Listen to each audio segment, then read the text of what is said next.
passing, and this evening is I'm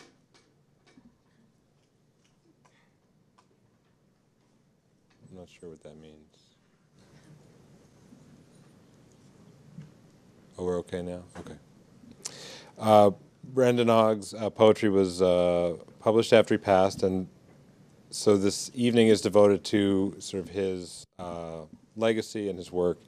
And before I hand things over to Michael Durda, who's going to coordinate things tonight, I just want to remind you of a couple things. Our next reading will be on March 17th. Hope to see you then. And Meryl Leffler, our current poet laureate, has reminded me that the favorite poem evening at the Takoma Park Library will be Tuesday, April 10th. We've got some flyers out. It's a great event. Hope to see you there. You will enjoy it. Unless, like I often do, you realize it happened 2 weeks ago because you see the flyer at the wrong time.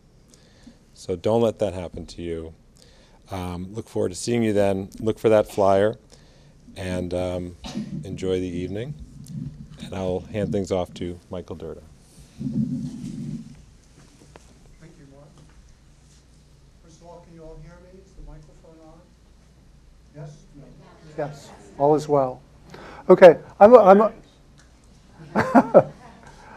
a very casual speaker, and this is going to be, I think, an evening to enjoy, and so please feel relaxed.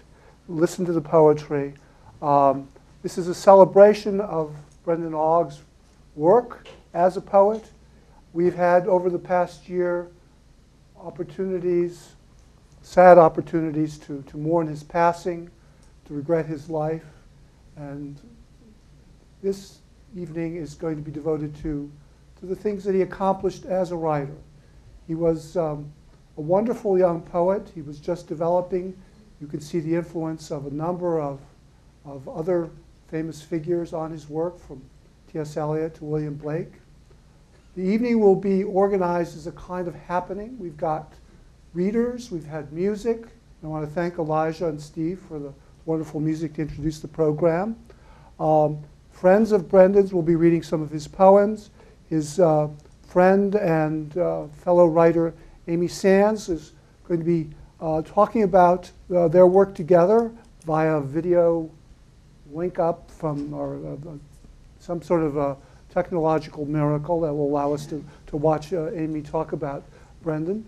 And we will just have a very easygoing hour or so with his poetry. Some of these poems are sad. The occasion of their publication is sad, but we want this really to be a celebration. So please try to make this the kind of evening that any young poet would be glad to have experienced when his first book of poems had come out. Anyway, so that's what we're going to do. We're going to start with me reading a poem called When Amy Deeply Listens, followed by a clip of Amy, who is in China at the moment, talking about her work with Brendan, and then we will go through the program that you have. So,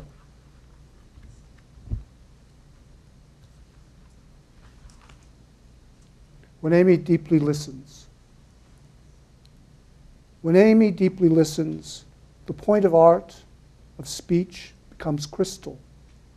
She was the first to read those lyrics I wrote, first, second, and the most recent, 2 weeks ago, 2 weeks past, the lyrics which had her in tears with joy that I was still alive. I cannot wait to read her this, to watch her, and to listen as she deeply listens.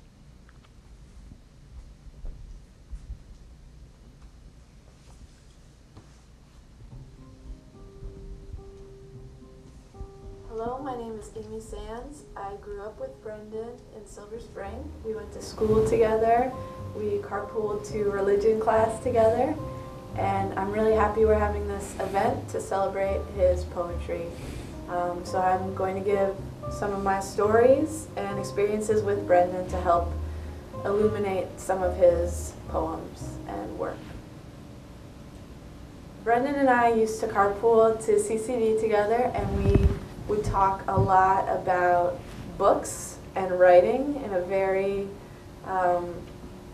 very innocent, unpretentious, childlike way. We would talk about Harry Potter and the Redwall series. I remember a bunch of conversations about the different motivations that the rats had for storming the castle. I remember both mispronouncing Hermione's name, and just really, really fun conversations about books from an early age. And I think he always thought about reading as a writer. He was very much into discussing characters, discussing plot developments, discussing the effect that a story could have on the reader, and that kind of stuff. And then as we got older, he started to take things much more seriously. We had an English teacher, Mr. Feldman, who introduced us to some great books that Brendan really